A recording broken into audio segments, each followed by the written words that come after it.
In some Hasidic neighborhoods in Brooklyn, a medical emergency doesn't always mean waiting for 911. A private volunteer-run ambulance service called Hatzala can respond in minutes, sometimes faster than city EMS. It's the largest all-volunteer emergency network in the world, born from a single fatal heart attack in Williamsburg over 50 years ago. How did a handful of neighbors build something that rivals a city's own emergency infrastructure? In 1965, Williamsburg, Brooklyn, was home to a rapidly growing Hasidic Jewish community facing a distinct challenge. Language barriers and congested streets often delayed city ambulances, sometimes for over 20 minutes. To address this, Rabbi Herschel Weber organized a small group of local volunteers to provide rapid, culturally sensitive medical first aid. This ad hoc rescue effort, known as Chevra Hatzala, Hebrew for rescue, did not begin with a fleet of high-tech ambulances. Instead, early responders carried handheld oxygen tanks and basic medical kits in the trunks of their personal cars, rushing to scenes on foot or behind the wheel of their own vehicles. This neighborhood-level approach established a two-tiered response model that still defines the organization today.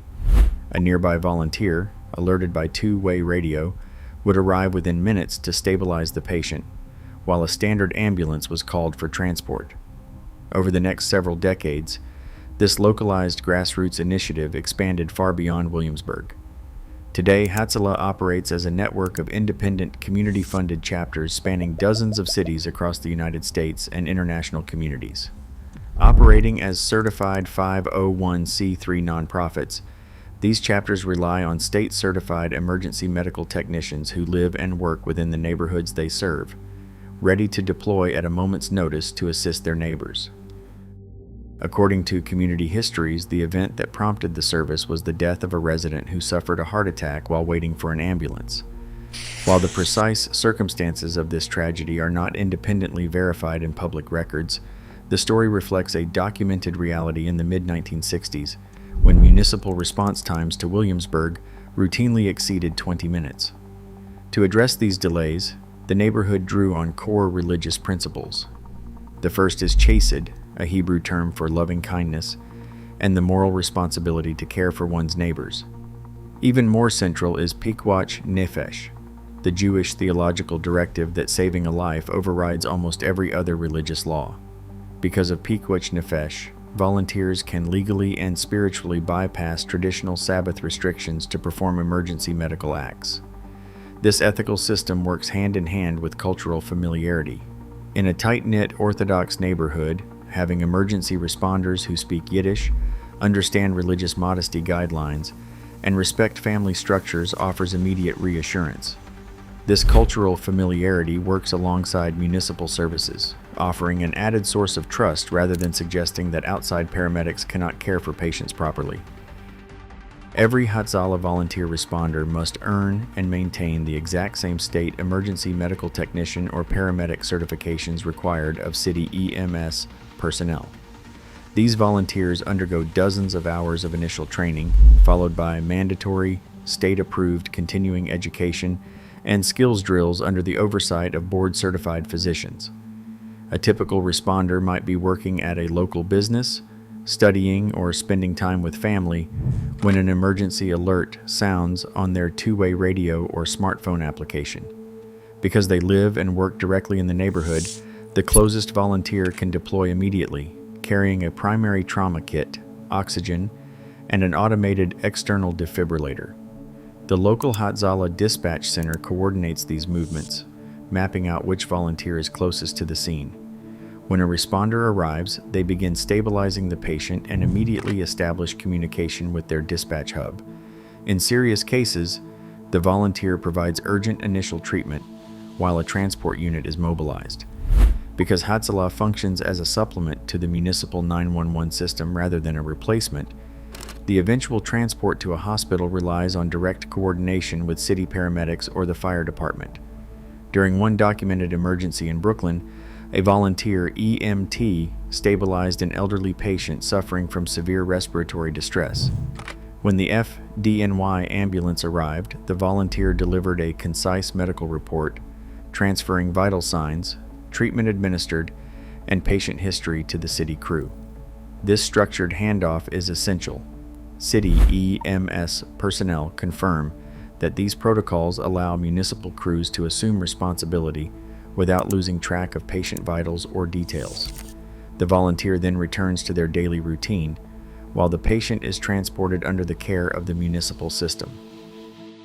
The core of Hatzalah's operational efficiency lies in neighborhood geography, rather than systemic superiority over municipal services. Because volunteers live and work directly inside the compact, densely populated neighborhoods they serve, the physical distance between a responder and a patient is compressed. When an emergency call is processed, the closest volunteer can often travel the few blocks on foot or in a personal car before a city ambulance can be dispatched from a centralized, more distant station. Evaluating these response times requires a clear distinction between the time to initial care and the time to hospital transport. While some Hatzala chapters publish self-reported average response times of 3 to 4 minutes nationwide, these figures are not independently audited. Response times vary based on local traffic, call severity, dispatch accuracy, and unit availability. Performance claims from a single chapter cannot describe the entire international network. According to the New York City Fire Department, the citywide average response time for life-threatening emergencies was over 12 minutes in 2024. In contrast, local observations of Hatzala responses in dense Brooklyn sectors indicate initial contact often occurs much faster, sometimes within minutes. Because public, peer-reviewed data comparing the two systems remains limited, these comparisons are most accurate when analyzing specific high-density neighborhoods where local volunteer concentration is at its highest. To sustain a response network capable of deploying within seconds, Hatzala chapters establish a complex financial and legal foundation long before an emergency call is ever received. Each local branch operates as an independent, self-governing 501c3 charitable organization. While they share the Hatzala name, training standards, and dispatch platforms, they maintain distinct legal and financial structures. For example, IRS filings for the Crown Heights chapter in Brooklyn show an annual revenue of $1.3 million, built almost entirely on local community donations, rather than municipal contracts or government funding. These contributions directly address the systemic cost of readiness. While the field EMTs and paramedics serve entirely without compensation, a chapter must continuously fund the physical infrastructure behind them. This includes purchasing and maintaining ambulances, stocking medical gear, upgrading dispatch software, and paying for liability insurance. These expenses add up quickly, with specialized ambulances and life support monitors requiring significant capital investments. To keep these systems running 24 hours a day, some chapters employ a small salaried staff to handle administrative duties and dispatch operations.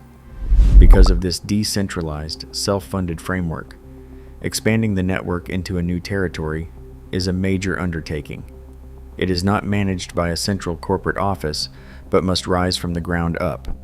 Launching a new chapter requires a dense pool of state-certified volunteers, a dedicated donor base, local leadership, and the regulatory capacity to secure state EMS licensing.